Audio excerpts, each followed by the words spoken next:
Page 31, Noach. Now, as I said the other day, we're talking about the logical, literal translation. I'm only going to use commentaries if they contribute to literal and logic. Sometimes that's what they're doing. Often that's not what they're doing. I'll start with the first two verses on page 31, and we will analyze them. And as we go, I'll comment on a couple of the words in the translation. These are the offspring of Noach. Noach was a righteous man. Now, the next word in the English is perfect. The Hebrew is closer to pure or complete. And the comma between man and perfect is probably misleading. Noah was righteous, complete in his generations. What's the word for perfect in Hebrew? Sorry, say again? What's the word for perfect in Hebrew? Tamim. And it means either pure or complete. Noach walked with God. Noach begot, which means was fathered, 3 sons, Shem, Ham, and Yefes. Okay, now just looking at those two verses, a number of questions ought to leap to your mind. Yeah. Well, can't toldos also mean things? Oh, we're coming to that. Good. The translation of toldos as offspring is one possible translation, but we are going to prefer a different translation. We'll get to that. That's a very important point. But in the meantime, if I take it the way your translator took it, doesn't that raise some question or difficulty? I mean, obviously what? It says, these are the offsprings of Noah, and then it's talking about Noah rather than the offspring. And he only gets the offspring where? After he said Noah walked with God. Yeah. And he's describing Noah. You only get it at the end of verse 10. Look what your English translator did. What did he do? Put in dashes, right? That's because it bothered him. See, he wanted you to think of this as a parenthesis, something with a footnote stuck in the middle, but there aren't any dashes in the Hebrew. So the English translator sort of doctored it to make it reasonable, but he's responding to a real problem. It says offspring and it isn't offspring. Good. What else is problematic here?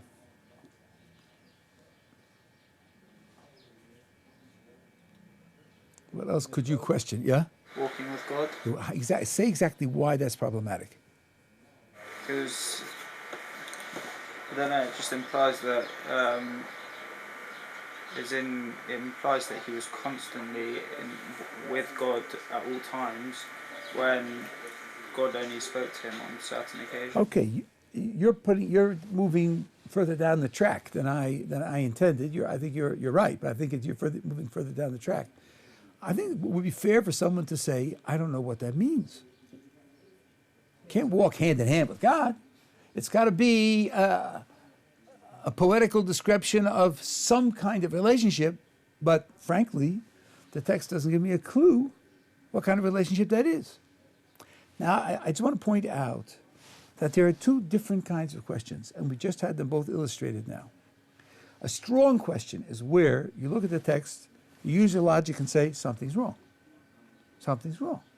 If I were writing it, I definitely wouldn't have written it that way. You say these are the offspring, and then you break off into other things, and you finally come back to the offspring. I would never have written it that way. Why'd you put in that intervening material? Doing it in a more straightforward order. That's a strong question. A weaker question is, something's written, and I don't know what it is. It just doesn't talk to me. I don't know what it's referring to. That's a weaker question. Both are valid questions. Both are valid questions. If you can promote a weaker question into a stronger question, that's worthwhile doing. If you think about a weaker question and say, okay, first of all, I don't know what it means, but is there anything wrong? Is there any problem, any contradiction somewhere?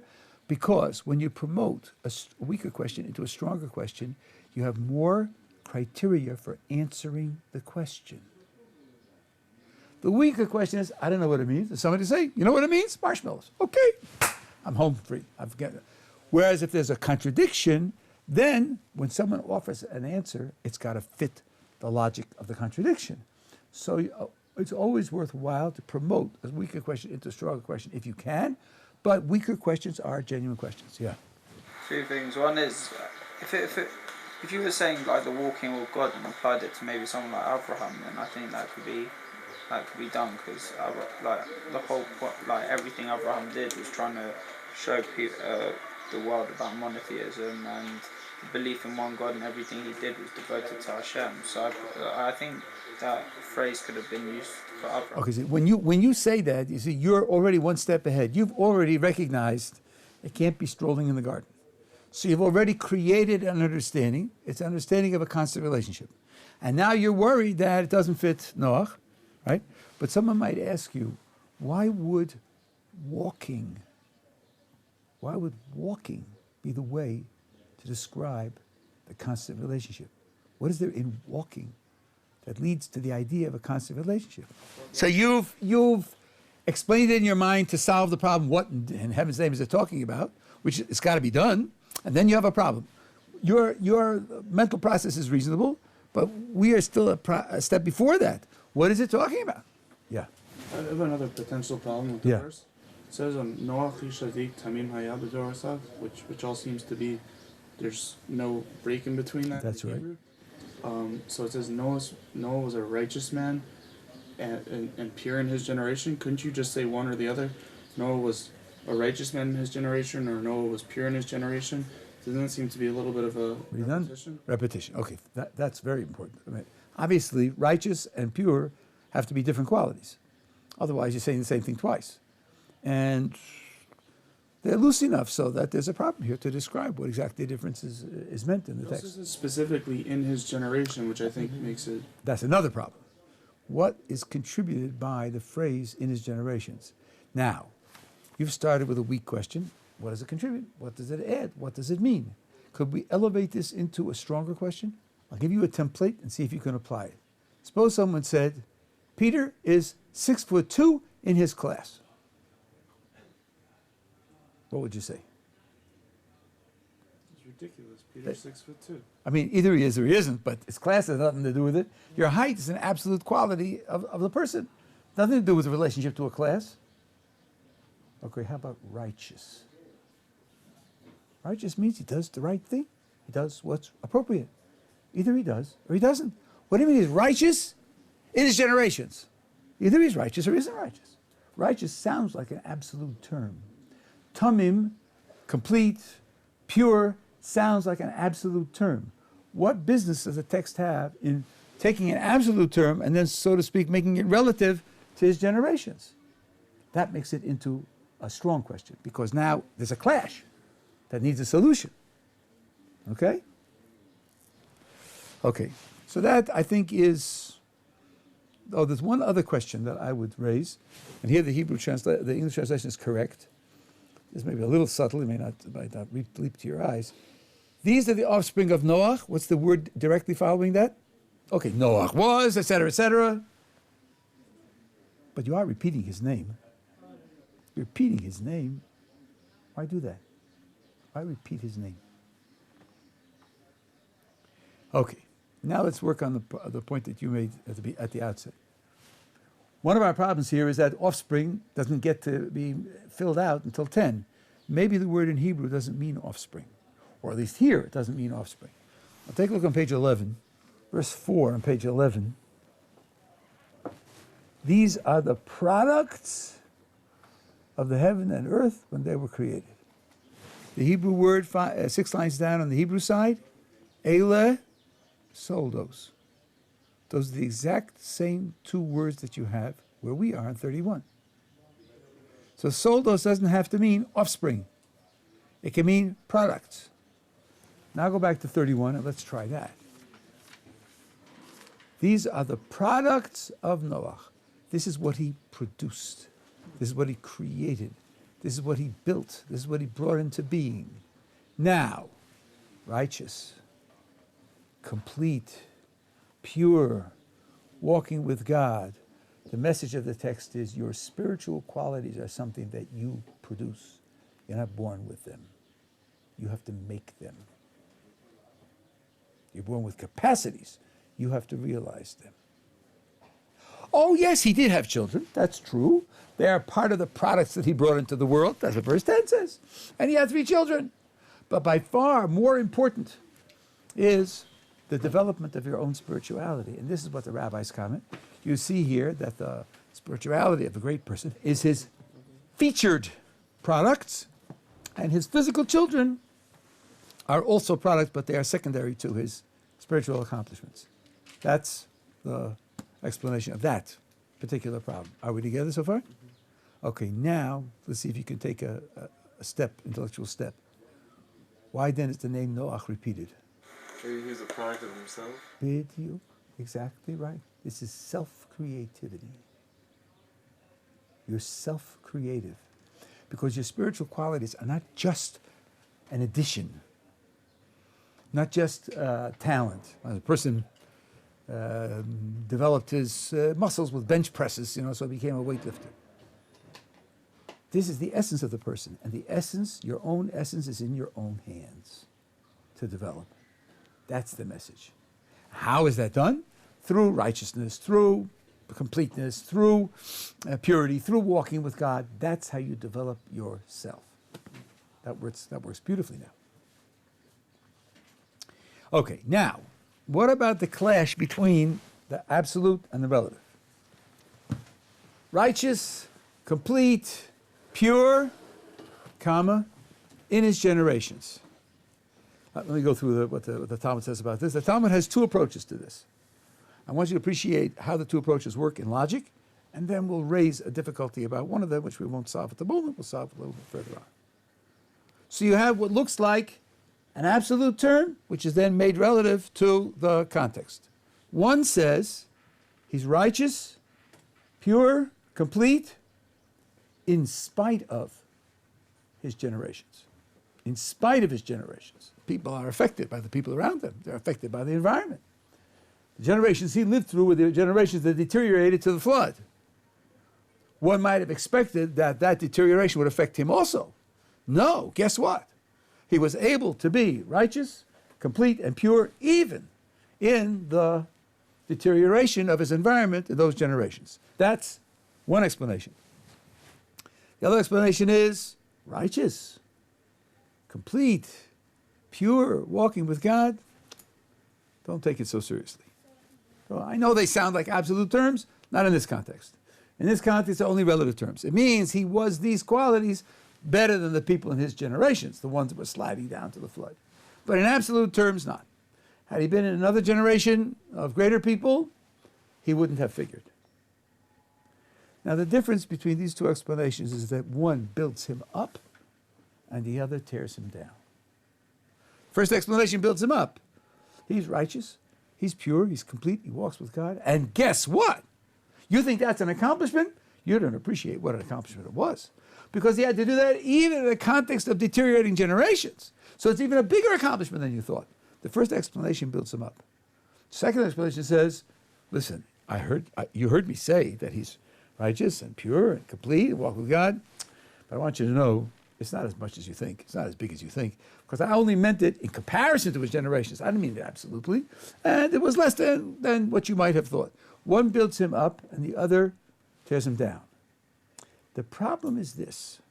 The context is introducing Noach to the reader, although a little bit is said about him in the previous page, and introducing him to the reader so that the reader will understand why, when the flood comes, he and his immediate family are going to be saved. It sounds like, in the context of the narrative, what you ought to be getting here is his praise. Now you have a phrase, in his generations. There are 2 ways to explain it. One way that adds to his praise and one way that subtracts from his praise. What would motivate anyone to interpret it to subtract from his praise? Doesn't the context indicate that the first way of explaining it is the right way of explaining it? Both ways of explaining it are logical in the text. From the scenario, you should be able to pick out and say the first explanation is right and the second explanation is wrong. I'm just explaining to you how a critical reader should approach this. You hear 2 explanations and you think, but look, the whole story's about how great he is. Then why would anybody opt for an explanation of these words that drags him down? The answer, of course, has to be, if you look more carefully at the story, you'll see it's a complex story. And not all of the story builds him up. Part of the story also indicates his weaknesses, and that's why there's room for the positive and the negative. Yeah, you had a question? It's just, if we're using those three qualities together, why was Noah walked with God after in his generation? Because couldn't you put that Noah was a righteous man, pure, and walked with God in his generation? Good, that's a good observation. You'll see why, but that's a very nice observation. In all the years that I have been teaching this, you're the first person to ask that question. But it's a nice question. That's the kind of question that should be asked. The text has to make sense, and the order in the text has to make sense. Right. Okay, are we together so far? Okay, now let's work on walked with God.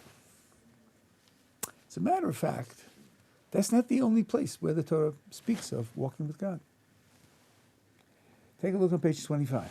This is the begats, the boringest parts of the entire Torah, but as usual, there's gold in our hills. Everything here has infinite depth. First, let's look at the bottom of the page, verse 21, Chanoch. Chanoch of 65 years begot Mishuselach. Chanoch walked with God. Oh, there we are. Walked with God. For 300 years after begetting Mishuselach, begot sons and daughters. All the days of Chanoch were 365 years. And Chanoch walked with God second time. Is the text afraid that the reader forgot from 3 lines ago? Chanoch walked with God, then he was no more, for God had taken him. Let's do a little comparison. How long did Chanoch live? 65. How long? Altogether? 365. Glance up at 20. Yared lived 800. 962. 20. Verse 20. 962. 962. 17. Mahalalel lived 895. 14. Canaan lived 910. 11. Enosh lived 905. 8. Shais lived 912. 5. Adam lived 930. 130. And if you think there's some kind of deterioration going on, just turn over the page to page 27. And look at verse 27. Mishuselach lived. 969. 969. And how long did Chanoch live? 365. Do you think he's getting shortchanged a bit? About 600 years worth? That does seem a little bit odd, number one. Number two, in all the verses that we read and all the other people, the last word was? And he Died. Died. With Chanoch, you don't have died. Chanoch you have, and Chanoch walked with God, and then he was no more, for God had taken him. Doesn't say he died. So something funny is going on with Chanoch, right? Hold on one second. Something funny, he's got very few years, doesn't say that he died, and it says twice that he walked with God. One might begin to wonder, maybe walking with God has a cost. Maybe walking with God is related to the fact that he lost 600 years. So maybe, of course, it sounds good, walking with God, but maybe it's a mixed bag. Maybe it's good in some ways and not so good in other ways, and, should be related to his short life because it says it twice in these verses. Something's going on here. So already, the reader, just on the surface, is getting a little suspicious that something needs to be explained. Yeah. This may be wrong, but has this got to do with like Olam Haba and this world? Not really. There's precious little explicit mention of Olam Haba, of the world to come, in the Torah. It's usually by virtue of some kind of hint. But at any rate, so now, let's look more carefully at Chanoch. It says in 22 that he walked with God for 300 years. 24 says he walked with God and then he was no more. That's a direct connection. I told you already he walked with God. You know that. But I want you to know that's why he was no more. God took him because he walked with him. So there's a direct reference. God took him, and took him early, because he walked with God. Now, that much you can get from the text, and already when you see that in Noach, you think, I wonder what's going on here. It's using the same words that it uses with Hanoch, and Hanoch lost 600 years. The Midrash gives an explanation, which I think is pretty close to the surface, pretty close to the meaning of the words. The Midrash says, walking with God means that you have a close, connected, constant, but sheltered relationship with God. And as long as you are able to hold on to that sheltered relationship, you're okay. You're going to do okay. But the minute that shelter is going to be broken, the minute the external environment will break that shelter, become overwhelming, too powerful, then you're going to be lost. He's living through the generations sliding to the flood, and God says, up to here, you can make it. But from here on, the environment is going to get too negative. The negative pressure is going to be too great, and you're not going to make it. So I'm going to take you out of the world before you're spoiled. That means this is a kindness God is doing for Hanoch. But it's a kindness that's related to his weakness. It's a kindness that's related to his weakness. And this is something which is repeated with respect to Noach. And one confirmation of it is the fact that when God challenges Abraham on page 73, chapter 17, verse 1, Abraham was 99 years old. Hashem appeared to Abraham and said to him, I am Kashachai, whatever that is, walk before me. Before me, not with me, before me, and be perfect. And the word for perfect here is the same word that you have with Noach. You want to be complete and pure, Abraham? Walk before me. Don't walk with me, walk before me. Now, in the other two cases, the text just says this is what he did. Hanoch walked with God. Noach walked with God. Is that good? Is that bad? Is it ideal? You don't know. Here on page 73, God is telling Abraham what he wants. Walk before me.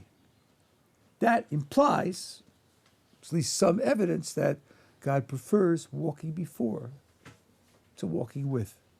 The Midrash comment is like a father who's traipsing through the forest with two sons, older son and younger son. It says the older son, climb that hill, climb a tree, take a look on what's on the other side of the hill, and come back and tell me. The younger says, Daddy, hold my hand. Hold my hand.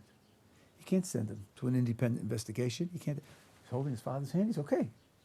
But he can't be sent off to do something independently. Abraham stood against this whole environment. Abraham stood against this whole world to represent God. Noah couldn't do that, as you'll see. That's confirmed in later descriptions of Noah. Noah couldn't do that. So he walked with God. That's why it doesn't have to be before in his generations. It's inherently weak by itself. Where, see, that's good that you asked that question. I didn't think of it before, but it's inherently weak by itself. It doesn't need the qualifier of in his generation. The other two need the qualifier. Yeah. So if Noach didn't walk with God, then it could have been a good possibility he would have also been corrupt. Yes, and it's more than that. It's not only a good possibility, but you'll see how this plays out in his life. It's not something. You're right, but there's even more confirming evidence for it, which I will show you. In the case of Noach, he doesn't lose years. He doesn't lose. Well, the reason why Hanoch lost years is not just because he walked with God. He walked with God, and he would have been destroyed by the environment. Noach got an instruction, and that instruction cut him off. You'll see. I'll show it to you. I'll show it to you very shortly. So back to page 31. I still haven't answered the downgrading in his generations. We'll come back to that. So now 11 and 12 say the world deteriorated, and God decided to do something about it. 13, God said to Noach, the end of all flesh has come before me, for the earth is filled with robbery through them, and behold, I'm about to destroy them from the earth. Make for yourself an ark. Go for wood. Make the ark with compartments, cover it inside and out with pitch. This is how you should make it. 300 cubits, the length of the ark. How big is a cubit? A cubit is a quantum minimal piece of information, right? No, this is not qubit, but cubit. Right? How big is it? About 20 inches. Arm's length. Something like about 20 inches here. A little short of 2 feet.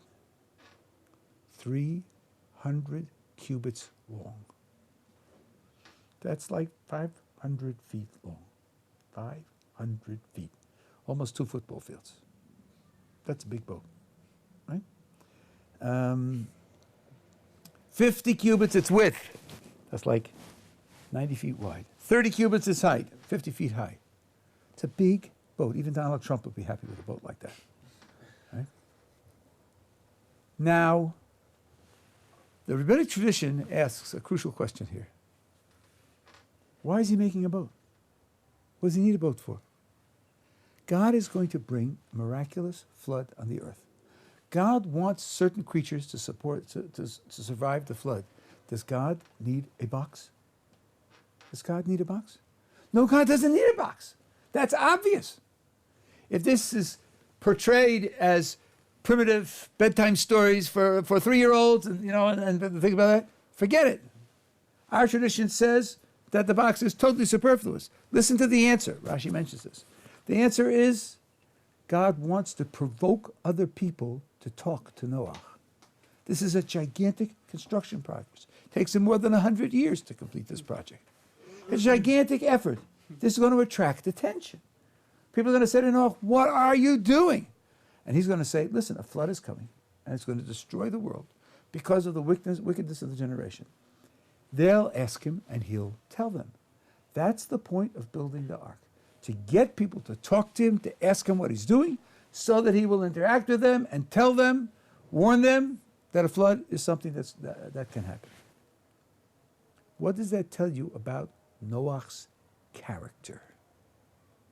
What do you learn about Noach from that explanation? Again, the point of the ark is to get people, provoke people into asking him why he's doing that, so that he will tell them, listen, a flood is coming because of your evil. What does that tell you about his character? He's not a very outgoing person. If he isn't provoked, he's not going to say anything. Not going to say anything. Not going to talk to people. Not going to try to reason with them. Not going to try to warn them. He's not going to warn them. God tells him the world is going to be destroyed, and he just accepts it. Sort of, it's your world, do as you please. When God tells Abraham that God is going to destroy 5 cities, what does Abraham do? He's up in arms, arguing, protesting, protesting about justice, and then asking for mercy. 5 small cities. Here Noach is told about the whole destruction of the world. He's not going to do anything about it. That's number one. That's in the explanation for why there's an ark. What's explicit in the text is he doesn't pray. He doesn't ask God for mercy. He doesn't protest. Another chance. Nothing. This is an indication of walking with God. I'm holding your hand. You told me to do something. I'm doing it. I'll be able to. But take initiative. Deal with people. Talk to people. Abraham spent his whole life convincing people that polytheism is wrong, that personification of God is wrong, that there's only one creator, the only one creator that you should worship. Right? Noach wasn't like that. He didn't do that. Now, by telling him to build the ark, God is setting up a barrier between him and the rest of the world. He's going to be nuts. People are going to look at him as absolutely weird, out of it, completely gone. And that way he's no longer part of their society. And that way he's no longer subject to the pressure of that society. He's being forced to take a step out. And that's how he can be protected. That wasn't done for Hanoch. Why it wasn't done for Hanoch? It is what does for Noach. That I can't explain. But that's why Hanoch was taken from the world, and Noach wasn't, because he has a role to play, and he's protected from the environment by being separated by the project of making the ark, and his children are born into that environment.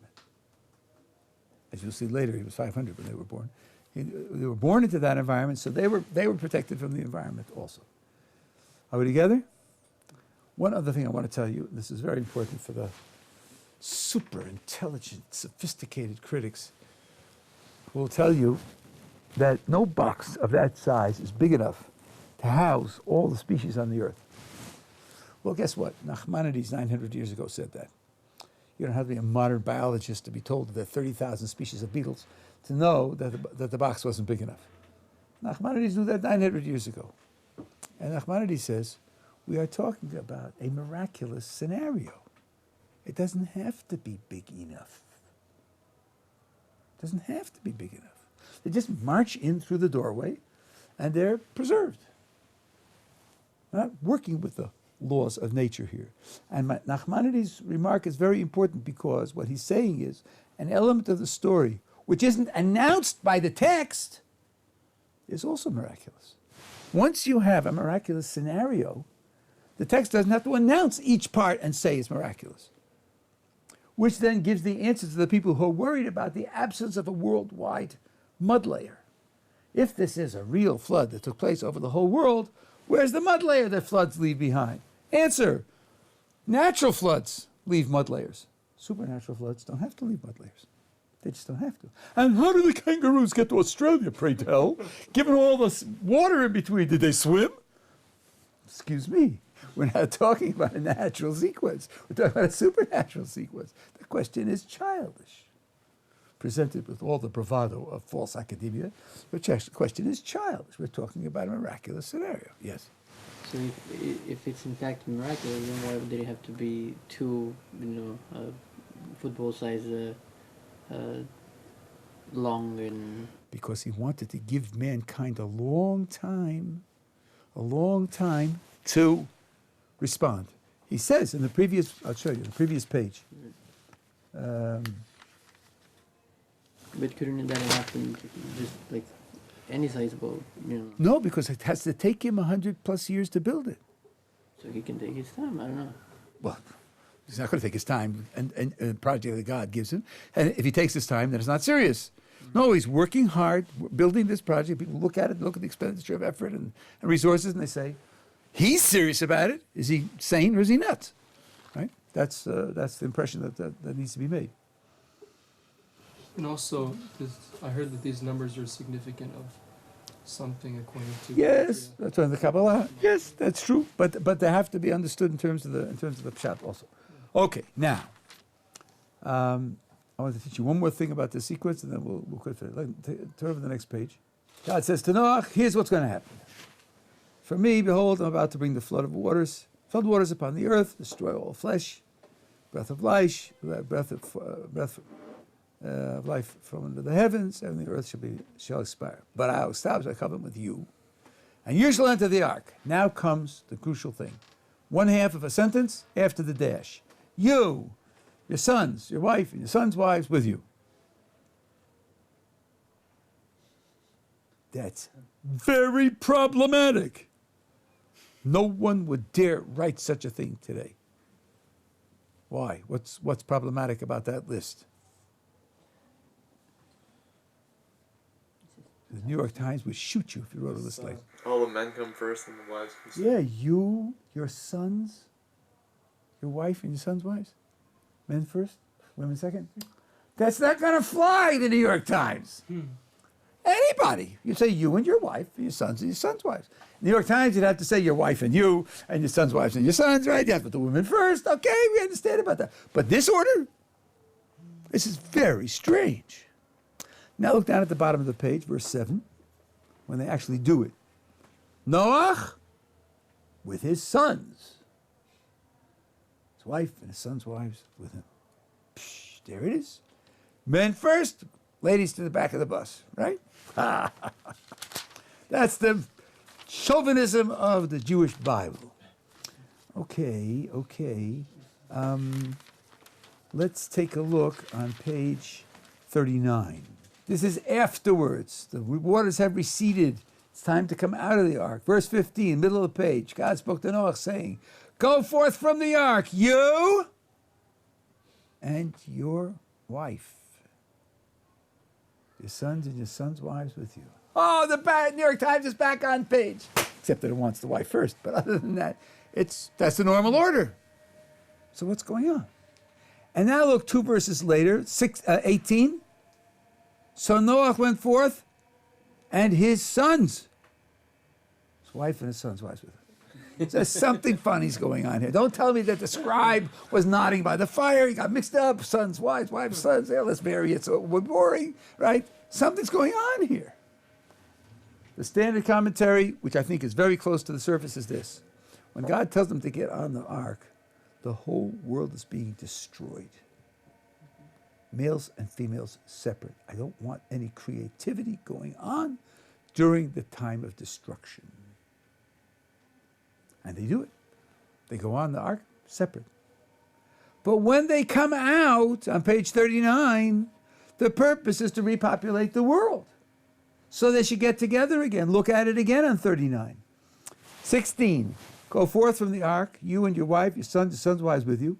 Every living being that is with you, full flesh, birds, animals, moving things that move on the earth, order them out with you, and let them teem on the earth and be fruitful and multiply on the earth. That's the point of 16. Now it's time to repopulate the earth. So I'm telling you, you and your wife, your sons and your sons' wives, which then makes 18 very central because they don't do it. 18, it says they come out. He and his sons, and his wife and his sons' wives, which means they don't do it. That's crucial.